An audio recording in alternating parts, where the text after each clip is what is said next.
हाँ, इस वीडियो में हम आपको बताना चाहेंगे कोलन या लार्ज इंटेस्टाइन का की क्लिनिकल एनाटॉमी पार्ट 2। तो clinical anatomy of the colon में जो मुख्य प्रॉब्लम, जो सबसे कॉमन प्रॉब्लम होती है वो होती है एमीबियासिस। एमीबियासिस ये क्या है? एक पैरासाइटिक इन्फेक्शन है जो कोलन में होता है। किसके द्वारा होता है? Due to amoeba Entamoeba histolytica. ये क्या है? एक प्रोटोजोआ है। Through contaminated food and drink. ये आपके इंटेस्टाइन में कैसे पहुंच जाता है? तो थ्रो कंटामिनेटेड फूड यानी दूषित भोजन या पेय पदार्थ के लेने के साथ ही ये फूड एंड ड्रिंक के साथ इंटेस्टाइन में पहुंच जाता है। यह एक पैरासाइटिक प्राणी है, वहाँ जाकर के ये डेवलप करता है और इंटेस्टाइन में इन्फेक्शन पैदा करता है। तो इसी को हम कहते हैं एमीबियासिस।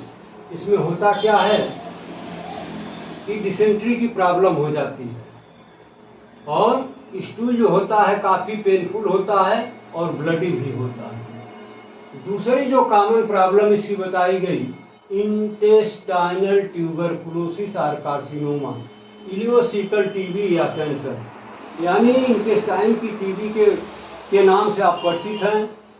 डॉक्टर बताते हैं कि इनको इंटेस्टाइन में ट्यूबरकुलोसिस हो गई है या इनके इंटेस्टाइन में कार्सिनोमा हो गया है। तो इसी को हम ये इसकी कॉमन साइट है इंटेस्टाइन की, यहीं पर होता है। सीकम में ही प्राय ट्यूबरकुलोसिस या कार्सिनोमा के लीजन पाए जाते हैं। ये उसकी कॉमन साइट है। नंबर 3 पर बताया गया सिसाइटिस और टिफलाइटिस। ये सिसाइटिस या टिफलाइटिस क्या है?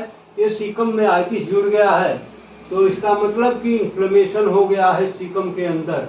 तो इसको एक नाम हम देते हैं सिसाइटिस या टिफलाइटिस। तो इसके इन्फ्लेमेशन को हम नाम देते हैं टिफलाइटिस या सिसाइटिस। अब इसके आगे जब आप बढ़ेंगे तो पाएंगे कि ये जो सीकम है इसके पोस्टेरोमीडियल वॉल पर एक ट्यूब लाइक स्ट्रक्चर निकलता है जिसको हम नाम देते हैं अपेंडिक्स। ये कहाँ से निकलता है? तो from the posteromedial wall of the caecum about 2 centimetre below the ileocaecal junction. ये फिगर में देखिए, ये है इलियम और ये है सीकम। तो इलियम और सीकम जहाँ पर मिल रहे हैं, ये एक जंक्शनिंग पॉइंट बन रहा है। इसके ठीक 2 सेंटीमीटर नीचे एक ट्यूब लाइक स्ट्रक्चर जो वार्म इन शेप होता है, यानी एक कीड़े के समान होता है, इसी को नाम देते हैं वर्मीफॉर्म अपेंडिक्स। तो ये कहाँ से निकल रहा है? तो आप फिगर से पता करेंगे तो देखेंगे ये सीकम के पोस्टेरोमीडियल वॉल से निकल रहा है और इसकी लोकेशन बताई गई है लगभग 2 centimetre below from the ileocaecal junction. ये इलियोसिकल जंक्शन है और यही उस दिन आपको पार्ट फर्स्ट में बताया गया था। यही ओपनिंग है, इलियोसिकल ओपनिंग है। ये इसका अपर लिप है, ये इसका लोअर लिप है। जहाँ दोनों ये मिल रहे हैं ये बन रहा है फ्रेनुलम राइट और ये फ्रेनुलम लेफ्ट बन रहा है।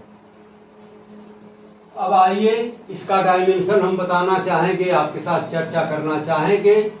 तो इसके डायमेंशन में बताया जाता है कि इसकी लेंथ लगभग 2 से 20 सेंटीमीटर तक पाई जाती है।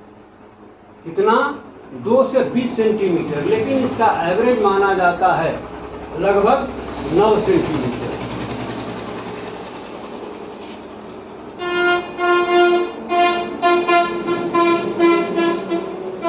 इतना एवरेज माना गया है 9 सेंटीमीटर, लेकिन इसकी लंबाई कम से कम 2 सेंटीमीटर, अधिक से अधिक 20 सेंटीमीटर तक हो सकती है।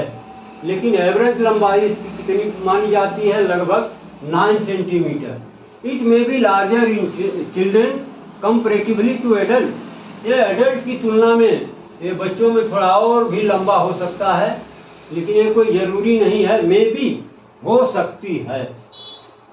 अब इसका डायमीटर देखिए, डायमीटर इसका अबाउट 5 मिलीमीटर माना जाता है।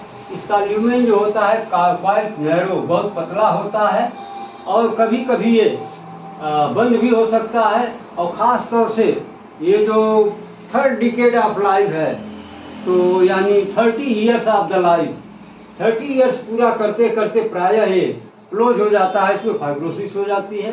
और ये क्लोज भी हो जाता है। इसीलिए यही कारण है कि जो अपेंडिक्स है ये सेकेंड और third decade of the life, यानी 10 से 20 और 20 से 30, 10 से 20 क्या है सेकेंड डिकेड ऑफ लाइफ, 20 से 30 क्या है थर्ड डिकेड ऑफ लाइफ। तो 30 के ईयर्स के पहले ये प्राय होती है, 30 ईयर्स के बाद इसकी संभावना बहुत घट जाती है, कम हो जाती है। और इसकी पोजीशन, चूंकि यह एक मस्कुलर आर्गन है और इसका बेस यहाँ पर टिका हुआ है, इसका इंटीरियर एंड जो है बिल्कुल फ्री है, तो ये मूवेबल है, ये मूव करता रहता है और विभिन्न डायरेक्शंस में ये मूव कर जाता है। इसकी पोजीशन बन जाती है जैसे घड़ी बना करके आपको दिखाई गई है। मुख्य रूप से ये जो 6 एरो बनाए गए हैं, इन्हीं पोजीशन में अपेंडिक्स पाया जाता है। एक आप देख रहे हैं 11 पर, दूसरा देख रहे हैं 12 पर, तीसरा देख रहे हैं 2 o'clock पर, चौथा देख रहे हैं 3 o'clock पर, पांचवा देख रहे हैं 4 o'clock पर और छठवां देख रहे हैं 6 o'clock पर। तो इस तरह से ये मूवेबल है, ये ऊपर नीचे दाएं बाएं आमने सामने ये मूव करता रहता है, घूमता रहता है। तो इसकी जो पोजीशन है मुख्य रूप से इन्हीं ही बिंदुओं पर घूमती है जो एक क्लॉकवाइज डायरेक्शन में दिख रहा है। तो इसकी डिफरेंट पोजीशन के बारे में जानिए। अगर वो 11 के टूवर्ड्स है तो क्या बोलेंगे, 12 के टूवर्ड्स है तो क्या बोलेंगे, 3 के टूवर्ड्स है तो क्या बोलेंगे। तो इसमें जो पहली पोजीशन बताई गई वो है पैराकोलिक पोजीशन। पैरा का मतलब nearer to, close to, colic का मतलब कोलन। तो ये जो कोलन है ये देखिए ये ऊपर की तरफ पेसेंट कर रहा है, तो इससे बिल्कुल सटे सटे राइट साइड में ये मूव कर जाता है। Paracolic position directed upward to the right at 11 o'clock position. ये देखिए अपवर्ड ये डायरेक्ट कर रहा है, लेकिन जैसे जैसे ऊपर बढ़ रहा है ये थोड़ा राइट होता जा रहा है और ये किस पोजीशन में जा रहा है 11 o'clock के पोजीशन में। तो इसको नाम देते हैं पैराकोलिक पोजीशन, यानी कोलन के नजदीक है, इसलिए इसको नाम देते हैं पैराकोलिक पोजीशन। दूसरी जो पोजीशन बताई गई रिट्रोसिकल पोजीशन। रिट्रोसिकल, रिट्रो का मतलब बिहाइंड, यानी सीकम के बैक से तो निकलता ही है और वो पीछे पीछे ही सीधे ऊपर की तरफ असेंड करता है और इसका डायरेक्शन 12 o'clock की तरफ हो जाता है। तो इसको हम नाम देते हैं रिट्रोसिकल पोजीशन, यानी कोलन के पीछे पीछे ऊपर की तरफ ये बढ़ता है, तो इसको नाम देते हैं retrocaecal position. Behind the caecum directed upward at 12 o'clock, commonest position. और ये इसकी बहुत कॉमन पोजीशन है, ये लगभग 65% व्यक्तियों में ये इसी पोजीशन में पाया जाता है। तीसरी पोजीशन जो बताई गई वो है स्प्लेनिक पोजीशन, यानी इस डायरेक्शन में स्प्लीन होता है तो स्प्लीन के तरफ इसका डायरेक्शन हो जाता है, यानी 2 o'clock के तरफ, तो इसको हम नाम देते हैं स्प्लेनिक पोजीशन। चौथा है प्रोमोन्टरिक पोजीशन, डायरेक्टेड हॉरिजेंटली। ये देखिए हॉरिजेंटली बढ़ रहा है आगे की तरफ, तो किधर जा रहा है 3 o'clock के तरफ। तो इसको चूंकि ये हॉरिजेंटल है तो इसको नाम दे देते हैं प्रोमोन्टरिक, और सामने की तरफ जा रहा है। प्रोमोन्टरिक का मतलब होता है सामने की तरफ। Directed horizontally towards the sacral promontory at 3 o'clock। ठीक है। पांचवा है descends into pelvis at 4 o'clock, second commonest position about 30%। ये जो 4 o'clock की पोजीशन है ये कहाँ जाएगा, यहाँ से चलेगा तो पेल्विस की तरफ जाएगा, तो इसको हम नाम देते हैं पेल्विक पोजीशन। ये जब 4 o'clock के पोजीशन में होता है और ये सेकेंड कॉमनेस्ट पोजीशन इसकी मानी जाती है। लगभग 30% लोगों में ये इसी पोजीशन में पाया जाता है। छठवां जो पोजीशन बताई गई वो है सब सीकल पोजीशन। सब माने नीचे, सीकल माने ये सीकम। तो सीकम में ये नीचे की तरफ जब डिसेंड करता है तो इसको नाम देते हैं सब sickle position directed below the caecum towards the inguinal ligament. और यहाँ पर क्या पाया जाता है?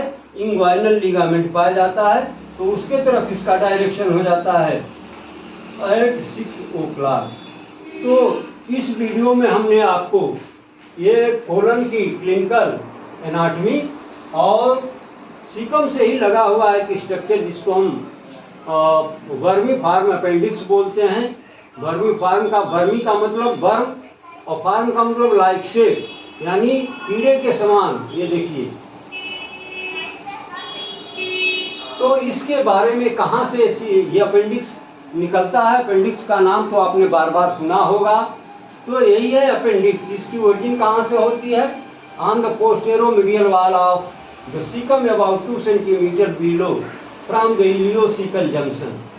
और इसकी लंबाई बताई गई लगभग 2 to 20 centimetre, but average 9 centimetre. It is larger in children comparatively to adult. यह बच्चों में संभवतः एडल्ट की तुलना में थोड़ा और लंबा हो सकता है, लेकिन कोई जरूरी नहीं। और चूंकि यह एक मस्कुलर आर्गन है, तो यह मूवेबल होता है, क्योंकि इसका एक इंड फिक्स है और एक इंड फ्री है। जो बेस वाला इंड है वो फिक्स है और इंटीरियर वाला फ्री है। तो ये मूव करता रहता है और विभिन्न पोजीशन में चला जाता है, जैसा कि ये घड़ी आपको इशारा कर रही है कि कभी 11 के तरफ, कभी 12 के तरफ, कभी 2 के तरफ, कभी 3 के तरफ, कभी 4 के तरफ, कभी 6 की तरफ। तो ये इसकी पोजीशन बताई गई है। अब बाकी की चीजें हम अगले एपिसोड में आपको बताना चाहेंगे।